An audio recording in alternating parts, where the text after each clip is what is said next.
Greetings and welcome to the Halloween edition of the Sliders Review. And I'm here today to talk to you about Gargoyles Season 2, Eye of the Beholder. I love this animated series. It came out on Disney Channel back in the day. No, it actually came out in Disney. And they will show it like in syndication. Basically, this show was created to compete with Batman the Animated Series on Fox Kids, but it could not, and it got canceled after, well, kind of after the second season, but then it went on to ABC Saturday Morning Cartoons, whatever it was called, and for the third season, and the third season totally sucks, and then it got canceled for good. But this show has lived on in the hearts of many. It's out on DVD. People love this show. I remember when I was watching the DVD, they had some special features, and one of those was kind of like a Comic-Con type thing.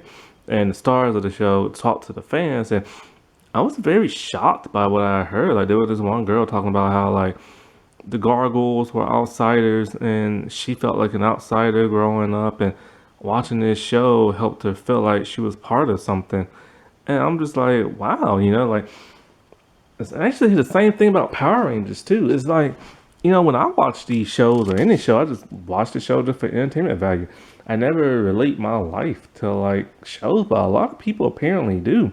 And it's really interesting, like, because shows make me happy just for entertainment value, but shows make other people happy for like completely different purposes and stuff. And this is why entertainment is such a great thing, and why they should keep on teaching like moral lessons and stuff. But yeah, Gargoyles, well, basically the synopsis of that is like thousands of years ago, these monster gargoyles lived amongst humans, and the humans hated them. And they're stoned by day, and they wake up by nighttime. They can't fly, but they can glide with their wings. Their primary mission is to protect their home and stuff. So they got put to sleep for like 1,000 years from a magical spell. They wake up, and now they're in like the 20th century, and things are so much different than the like barbarian, the medieval days and stuff. And so like this group, they used to live in a castle owned by a man named Xanatos. He's evil, and they had to leave, and they live in the police clock tower. And so yeah, and so there's a lot of humans that like fight them and stuff like that, and they protect the city. So this episode, it starts off with Xanatos. He's out of jail, and Fox is also out of jail too. And they're having breakfast, and he's just all like, "Marry me," and she's all like, "Why?" He's like, "Because we're genetically like perfect and everything." She's like, "Well, what about love?" And I think it's just something about like, "Oh, we'll eventually fall in love," or something like that.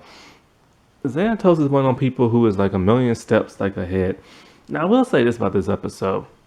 The animation, except for the Were Fox, is weird. Like, people's faces don't look the same as they normally do. It was animated differently for some reason. Probably because they had to use the budget for like the Were Fox and everything. So anyway, he gives her like a jewel, the Eye of Odin. Yes, that Odin. Thor's dad Odin. Like his actual eye. Because this series deals with Oberon and his children and stuff. You'll find out more about that in the second season. So anyway, he gives it to her, and that was October like 2nd, and like many weeks has passed, and it's almost Halloween time, or it is Halloween time. I can't remember. And there's been like we see Alyssa Maza. She's like the police officer of the show. She's a detective. And what's really interesting is that growing up, I never really could tell what her race was until her parents showed up. She's half Native American and half black because the actress is. That's really cool. Like, you don't see that in cartoons, you know? And so, like, she's investigating, and the Werefox comes out, and it's ferocious looking. So she's shooting at it and everything. No prevail. And then so like we see Xanatos, and he's there talking to his assistant. And Fox, that's the lady's name. She comes in with like just like a trench coat, and you see her bare legs, so she's naked underneath. And so then she's talking to him, but then she makes an excuse and leaves. And he's all like, well, this is plan A. See, he's been playing this crap out for a long time.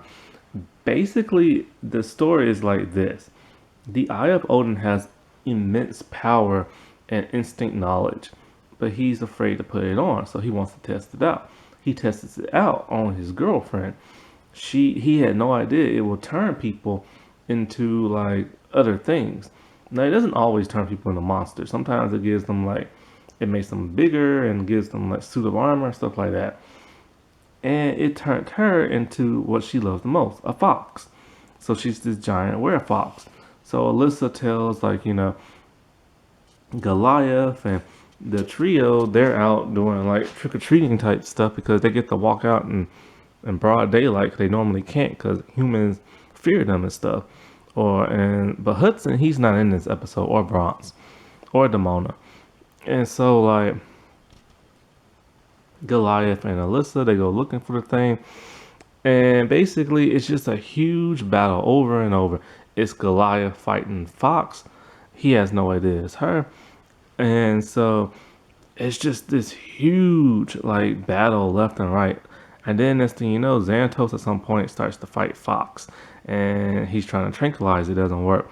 He wears his exosuit that's dressed as a red gargoyle like Goliath. That don't work. She's just too powerful. And when he tries to take it off, it electrocutes him. So, so Plan B was to tell her that he wants the thing back, which enrages her and makes the creature comes out. And then so when he can't defeat the creature, he's telling his assistant Plan C is to have the gargoyles try to intervene and stop it. And so they do all the work for him. But Goliath and Alyssa overhears this. And so he's like, you're going to need a plan D. And so he finally confesses who this were thing is. It's like Fox and everything. Goliath doesn't want to help because he doesn't like Fox. But, she is human and he has to stop her for she destroys like everybody else. And so another huge fight breaks out. And this time Xanatos is wearing a different exosuit. It's Halloween and people are in their costumes. Alyssa, she is dressed as Belle from the Disney movies, like down to the yellow dress. And let's see, Brooklyn, he is I think Brooklyn is the red one, I think. He is dressed as like a pirate.